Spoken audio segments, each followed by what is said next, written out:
Good morning students, Pooja Mittal here. Continue chapter first sets. Now our topic is subset. अब हम topic करेंगे subset का, ठीक है, जो हम कर चुके हैं डेफिनेशंस पहले, उसके बाद का है सबसेट क्या है. Let A and B be two sets. The set A is said to be subset of set B if every element of A is also an element of B. क्या subset क्या है? अगर हम A और B दो sets की बात करें तो जो सेट A है उसका हर एलिमेंट अगर B का एलिमेंट होगा तो हम बोलेंगे A क्या है, सबसेट है B का, ठीक है. अगर हम इसको राइट करें तो ये साइन होगा A, C को थोड़ा लंबा खींच लो, ये साइन सबसेट का है B, A subset of B, इस तरह से, ठीक है. A सबसेट ऑफ B, क्योंकि A क्या है, हर एक एलिमेंट A का B में कंटेन करता है, कंटेनिंग भी बोल देते हैं इसको. तो जिसकी तरफ ये है C का ओपन है, ठीक है, उसको बोलेंगे हम सुपर सेट. तो यहाँ B हो गया सुपर सेट, A हो गया सबसेट. क्लियर है. अगर A सबसेट नहीं है B का तो उसको हम कैसे इंडिकेट करेंगे, A is not subset of B. Got it. ठीक. तो सबसेट क्या होता है, क्लियर हो गया. अब उसके बाद कुछ पॉइंट्स ध्यान में रखें. फर्स्ट पॉइंट ये है, every set is a subset of itself. हर एक सेट अपने आप का सबसेट होता ही है, ये ध्यान रखनी है बात, ठीक. उसी तरह जो नल सेट है वो भी क्या होता है, हर एक सेट का null set is a subset of every set. हाँ, नल सेट क्या होता है, हर सेट का सबसेट होता है, क्योंकि नल सेट को हम 5 से इंडिकेट करते हैं या इससे. तो खाली क्या है, खाली तो हर एक सेट में होगा ही, और इसमें भी क्या है, हर एक सेट अपने आप, मतलब हर सेट अपने आप का सबसेट क्यों होगा, क्योंकि हर सेट खुद में तो होगा ही. क्लियर है. तो ये है सबसेट के बारे में. फिर है कंपेरेबल सेट्स. कंपेरेबल सेट्स क्या होते हैं, अगर टू सेट्स को अगर हम कंपेरेबल कहना चाह रहे हैं तो ये कंडीशन होनी चाहिए कि A B में कंटेन करे या B A में कंटेन करे. If and only if case है A कंटेन इन B और B कंटेन इन A. अगर A B में कंटेन कर गया और B A में कंटेन कर गया तो obviously A is equal to B तो होगा, ठीक है. तो ये है कंपेरेबल सेट्स. उसके बाद है proper and improper subset. Subset की हम बात कर चुके हैं, ठीक है. अब हम बात करेंगे प्रॉपर और इम्प्रॉपर सबसेट की. प्रॉपर और इम्प्रॉपर में क्या है, if A is subset of B, मतलब A कंटेनिंग B है but A is not equal to B है, then A is proper subset of B. मतलब सिंपल सी बात है कि A अगर फुल का फुल B में कंटेन कर गया और A B के इक्वल नहीं है, मतलब A और B इक्वल नहीं होंगे, A जो होगा वो कंटेन करेगा B के अंदर फुली, तो हम बोलेंगे A उसका प्रॉपर सबसेट है. समझ में आ गई बात. और क्या है, अगर हमारे पास कोई नॉन एम्प्टी सबसेट है, सॉरी नॉन एम्प्टी सेट है A, ठीक है, उसको प्रॉपर सबसेट अगर कहेंगे B का, तो वहाँ कोई ना कोई B में ऐसा एलिमेंट होगा जो A का एलिमेंट नहीं होगा. वही बात होगी ना, A कंटेन कर जाएगा B में, पर B का कोई ना कोई ऐसा एलिमेंट तो होगा ही जो A में नहीं होगा. वही बात, B is a superset, A is a subset. ठीक. Got it. फिर है इम्प्रॉपर. इम्प्रॉपर में क्या होता है, if the subset is not proper तो वो क्या होगा, इम्प्रॉपर होगा. हर एक सेट के दो तरह के सबसेट होते हैं, प्रॉपर या इम्प्रॉपर. आपको मैं क्लियर कर दूँ, ठीक है. प्रॉपर क्या होंगे, जैसे मैंने ऊपर बताया है आपको. इम्प्रॉपर क्या होंगे, जो प्रॉपर नहीं है वो इम्प्रॉपर होंगे, ठीक है. जैसे मैंने अभी बताया की पॉइंट्स के अंदर आपको कि A कोई भी सेट है मान लो, तो वो अपने आप का सबसेट होगा, और 5 भी क्या होगा, अपने आप का, सॉरी 5 भी क्या होगा, किसी भी हर सेट का क्या होता है, सबसेट होता है, ठीक है. तो ये क्या इम्प्रॉपर सी बात ही हुई कि एक सेट अपने आप का सबसेट है और 5 भी क्या है, हर एक सेट का सबसेट है. तो इन दोनों को छोड़ के जितने भी सबसेट बने किसी भी सेट के, वो क्या होते हैं, प्रॉपर होते हैं. आपको क्वेश्चन से ज़्यादा क्लियर होगा, मैं आगे डिफाइन करूंगी, अभी डेफिनेशंस क्लियर कर रही हूँ. फिर है पावर सेट. पावर सेट में हम सारी बातें कर लेंगे अब. पावर सेट क्या होता है, all possible subsets of a given set ए. कोई भी सेट ए है हमारे पास, अगर हम उसके जितने भी सबसेट बनाएं और सबसेट को फिर से इकट्ठा करके एक सेट बना दें, मतलब सबसेट्स का सेट क्या होता है, पावर सेट, ठीक है. उसको इंडिकेट करते हैं किसी भी सेट के P डैट सेट को इस तरह से लिख देंगे. अब हम A सेट की बात कर रहे हैं तो P of A, power set of A, यानी कि P ऑफ A नहीं बोलेंगे, पावर सेट ऑफ A. तो मैंने एग्जांपल से भी क्लियर किया. A मान लो मेरे पास ABC है, ठीक है. पहली बात तो क्या है, इसके कितने सबसेट बन सकते हैं वो बना के देख लो. मतलब किसी भी सेट के अगर हम सबसेट बनाएं तो अगर हम बनाना चाहें कैसे बनेंगे, देखो मैंने आपको क्लियर किया. सबसेट कैसे बनेंगे, पहले हम क्या करेंगे, जो होते हैं वो दो तो लिखने ही है, एक तो 5, एक वो सेट खुद. उसके बाद हम सिंगलटन का बना देंगे. इसके बाद हम क्या करेंगे, दो एलिमेंट्स को इकट्ठा कर देंगे. तो कितने बन गए, 1 2 3 4 5 6 7 8, तो इससे ज़्यादा तो बन ही नहीं सकते, क्योंकि मैंने पहले क्लियर कर दिया सबसेट का मतलब क्या होता है। तो उसके अकॉर्डिंग तो हमारे पास 8 ही बनेंगे। तो वैसे भी हमारे पास क्या होता है, अगर यूँ भी ना याद रहे तो किसी भी सेट के सबसेट का फॉर्मूला होता है 2 पावर n। 2 पावर n का मतलब होता है कितने एलिमेंट्स हैं उसके n, 2 की पावर उतना कर दो उतने ही सबसेट होंगे। अब यहाँ 3 एलिमेंट्स हैं तो 8 बनेंगे, और हमने 8 ही बनाए हैं। अब बात हो रही थी पावर सेट की, तो पावर सेट कैसे बनेगा, इन सारों को फिर से एक सेट की फॉर्म में लिख दो तो बन गया पावर सेट। वही तो लिखा all possible subsets of a set ए। तो देखो मैंने दोबारा सेट बना दिया, तो क्या बन गया, पावर सेट। फिर यूनिवर्सल सेट। यूनिवर्सल सेट क्या होता है, if there are some sets under consideration then set of each of these is a subset is called universal set. Simple सी बात यह है, यूनिवर्सल सेट का मतलब क्या होता है, भी उस सेट के अंदर किस सेट के एलिमेंट बिलोंग कंटेन करें। सारे एलिमेंट्स मतलब उस सेट के हों जिसकी हम बात कर रहे हैं। सिंपल लैंग्वेज में यूँ बोलेंगे, हम जिस सेट की बात कर रहे हैं वो किसी सेट के अंदर हो। जैसे हम यूनिवर्सल सेट को इंडिकेट करते हैं यू या कैपिटल एक्स और ई से। नॉर्मल लैंग्वेज में यूनिवर्सल सेट का मतलब जिसमें एलिमेंट्स हों सारे, जिसके बारे में हम बात करें उसके एलिमेंट्स। जैसे इंटीजर्स की बात करो तो रियल नंबर आ जाए तो उसके लिए यूनिवर्सल बन जाएगा, इस तरह से। ठीक है, अब हम कुछ प्रॉब्लम्स डिस्कस करेंगे जो डेफिनेशन से रिलेटेड। फर्स्ट क्वेश्चन मैंने उठाया ट्रू और फॉल्स। ट्रू और फॉल्स हमने चेक करना है। कुछ हमें सिंबल, कुछ हमें एक्सप्रेशंस दिए हुए हैं सेट वाइज।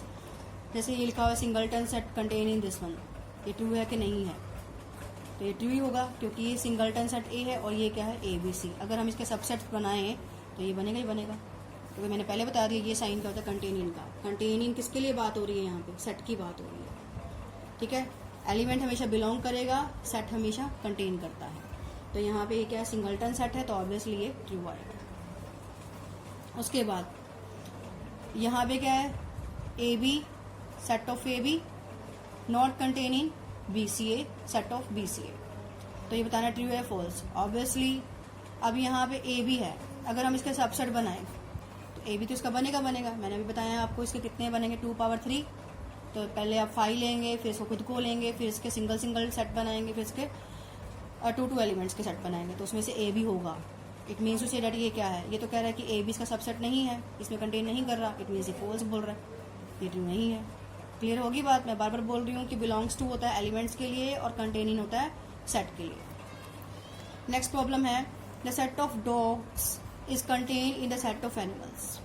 क्या डॉग्स का सेट बनाना है, ठीक है, वो किस में कंटेन कर रहा है, एनिमल्स के सेट में। ऑब्वियसली डॉग क्या है, एनिमल्स में आता है, तो एनिमल्स क्या हो गया, वाइडर सेट हो गया, डॉग्स हमारा सब सेट हो गया, तो ट्रू है। क्लियर है, ये ट्रू लिखा हुआ है यहाँ पे, ये रहा। उसके बाद सेकंड है, the set A is equal to singleton set of 2। B क्या है, सेट 2 के ऊपर फिर से हमने एक और सेट की ब्रैकेट्स लगा दी, करली ब्रैकेट्स लगा दी, तो पूछ रहा है ये इक्वल है कि नहीं है। देखो ये सिंगलटन सेट है, ये क्या है, सिंगलटन सेट पे फिर से सेट वाला करली लगा दिया, तो इक्वल कैसे होंगे, नहीं होंगे ना, तो ये फॉल्स है। फिर उसके नेक्स्ट प्रॉब्लम है, ए के अंदर एलिमेंट्स हैं ये आपके पास, ठीक है, इसको देख के हमें बताना है कि जो नीचे स्टेटमेंट लिखी हुई हैं वो इनकरेक्ट हैं, कौन कौन सी इनकरेक्ट हैं और क्यों है। ठीक है, क्वेश्चन में तो वैसे पूछा गया कौन कौन सी इनकरेक्ट है और क्यों है, मैं आपको सारा बता दूंगी करेक्ट और इनकरेक्ट क्या है, मतलब ट्रू और फॉल्स बता दूंगी। एक्चुअली क्वेश्चन में था कि कौन कौन सी इनकरेक्ट है, तो जो फॉल्स है वो इनकरेक्ट होंगी, जो नहीं फॉल्स वो करेक्ट होगी, पर क्वेश्चन के अंदर इनकरेक्ट ही पूछा गया है। जैसे फर्स्ट है 3 4 सेट ऑफ 3 4 कंटेनिंग नहीं, फॉल्स आएगा क्योंकि है तो ये सेट, मैंने अभी कहा था कि सेट कंटेन करेगा, पर आप देखो सेट के अंदर ये एलिमेंट की फॉर्म में पड़ा है, सेट के अंदर 3 4 क्या है, एलिमेंट की फॉर्म में पड़ा है ये वाला सेट, दैट्स वाई ये यहाँ पे बिलोंग्स टू आता, कंटेनिंग नहीं आता। अगर कोई भी डाउट हो मुझसे आप पूछ सकते हैं। इसी तरह 1 कंटेनिंग नहीं, क्योंकि 1 यहाँ पे क्या है, एलिमेंट है, जो सेट में उस फॉर्म में पड़ा है ना, एज इट इज अगर उसको पिकअप करे तो बिलोंग्स टू आएगा, अगर हमने उस पर ब्रैकेट कर ली फिर से लगा दी तो वो कंटेनिंग आ जाता है। अब 1 है, एज इट इज पिकअप किया है तो बिलोंग्स टू आएगा, कंटेनिंग क्यों आएगा, तो ये भी इनकरेक्ट है। ठीक है, रीजन मैं आपको सब बता रही हूँ, लिखा नहीं मैंने यहाँ पे। अब 1 2 5 का सेट बना दिया, ऐसा सेट बनाया जिसमें 1 2 और 5 एलिमेंट है, ठीक, कंटेनिंग नहीं, ऑब्वियसली करेगा क्योंकि जब हम इसके सबसेट्स बनाएंगे तो 1 2 5 एक बनेगा ही बनेगा, तो ये इनकरेक्ट नहीं है, यानी ये करेक्ट है। क्लियर है। अगला सम, अगले सम में क्या है, ए के अंदर क्या है, ये इस तरह के एलिमेंट्स हैं। आपने नीचे स्टेटमेंट्स बतानी है ट्रू और फॉल्स, मैंने साथ में सॉल्व कर दिए। फर्स्ट लिखा 5 बिलोंग्स टू ए। 5 क्या है, कभी भी किसी सेट को बिलोंग नहीं करता अगर उसमें नहीं है तो। नॉर्मली जो 5 हम बोलते हैं एक सेट की बात होती है, और 5 हमेशा क्या होता है, कंटेनिंग करता है। बट अगर यहाँ 5 होता तो बिलोंग कर जाता, पर यहाँ नहीं है तो ये यहाँ पे ये कंटेनिंग आना चाहिए था, इसलिए यहाँ फॉल्स आ गया। सेम 1 बिलोंग्स टू ए, 1 कहीं है यहाँ पे नहीं है, ये भी सेट की फॉर्म में है तो फॉल्स। वही same 6 7 8 belongs to A, yes belongs to A, क्योंकि देखो एज इट इज उठाया है तो बिलोंग्स टू। अगर यहाँ पे एज इट इज ना उठा के फिर से करली लगाते तो कंटेन ही नहीं आता। अब ये सेम उठाया है तो बिलोंग्स टू आएगा, ट्रू। फिर अगला क्वेश्चन था, जिस एक्सरसाइज की मैं बात कर रही हूँ, 2 में करवा चुकी, थर्ड में राइट डाउन एज इंटरवल्स। ये आपको इस तरह से दिया हुआ था, x belongs to r, x lies between -4 to 6, 6 पे हमारे पास क्या इक्वलिटी भी है। तो मैं आपको पहले बता चुकी हूँ ओपन और क्रॉस इंटरवल के बारे में। तो -4 से 6 के बीच में लाई करेगा x, बट 6 खुद भी x की वैल्यू हो सकती है, पर -4 नहीं आएगा क्योंकि यहाँ इक्वलिटी नहीं है, तो इस तरह से लिखा जाएगा। Similarly x belongs to r, x lies between 3 to 4, और 3 और 4 दोनों तरफ इक्वलिटी भी लगी है, ठीक है। तो x की वैल्यूज क्या होंगी आपकी, 3 से 4 तक कोई भी वैल्यू हो सकती है, और 3 और 4 खुद भी आएंगे x की वैल्यू में, तो यहाँ क्लोज ब्रैकेट लग गया। उसके बाद था आपका इस तरह का प्रॉब्लम्स हैं, ठीक है। मैंने आपके लिए एक सम कर दिया है, बाकी आप मुझसे और भी पूछ सकते हैं, 2-3 सम ही थे। Prove that if a contain in b and b contain in c, then you have to prove that a contain in c। इस तरह के सम को आप हमेशा थ्योरेटिकली करेंगे। क्या गिवन है आपको, a कंटेन इन b और b कंटेन इन c। जिस तरह से सम दिया हुआ है, इस तरह के सम्स में हमेशा हम लोग क्या करते हैं, कोई जनरल एलिमेंट ले लेते हैं, और जिसमें हमें लेके आना होता है, और जिसमें हमें गिवन होता है। कहने का मतलब है जिस स्टेटमेंट्स जिसका सबसेट प्रूव करना है उसमें हम लेके चलेंगे, ठीक। बाद में हम सेकंड सेट को उसको बिलोंग करवा देंगे। अभी समझे ज़्यादा समझ में आएगा। देखो a कंटेनिंग b, मैंने मान लिया कोई जनरल एलिमेंट है x जो a का है, ठीक है। अगर a b के अंदर है फुली, तो x क्या होगा, b में बिलोंग करेगा। क्यों, क्योंकि a क्या है, फुली कंटेनिंग b है, तो हर एक एलिमेंट a का b में होगा।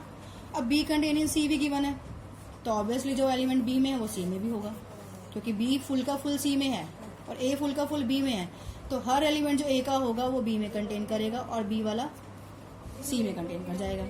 तो हम क्या बात कर रहे थे, लेके चले थे a में, फिर आ गया b में, फिर आ गया c में। ये रूल होता है एक तरह का कि जिसमें लेके चले हैं, लास्ट में आके हमने जिसमें प्रूव कर दिया, तो जिसमें लेके चले थे वो वाला सेट क्या हुआ, दूसरे सेट का सबसेट हो गया। ये थ्योरेटिकली अप्रोच है सम को सॉल्व करने की।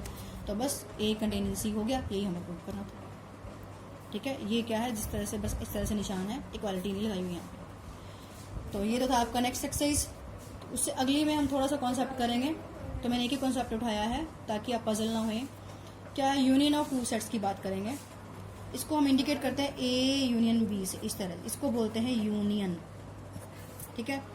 ये 2 सेट्स की बात होती है यहाँ पे, नॉर्मली हम 2 सेट्स की बात करते हैं, ज़्यादा भी हो सकते हैं, ठीक है। क्या है, it is the set of all those elements which either belongs to a और टू b और टू बोथ। मतलब ये ऐसा सेट है जिसमें कौन से एलिमेंट्स होंगे, a को बिलोंग करते हुए, b को बिलोंग करते हुए, या दोनों को बिलोंग करते हुए। तो मैंने लिखा है theoretically a union b is equal to x, कौन से x, that is belongs to a, और x belongs to b। Question से ज़्यादा समझ में आया, एग्जाम्पल लिया हुआ है। a क्या है आपके पास, set of a e i o u। b क्या है आपके पास, a b c का। अगर हम यूनियन निकालेंगे तो किस तरह से लिखेंगे, a single time, b c e i o u। Clear हो गया।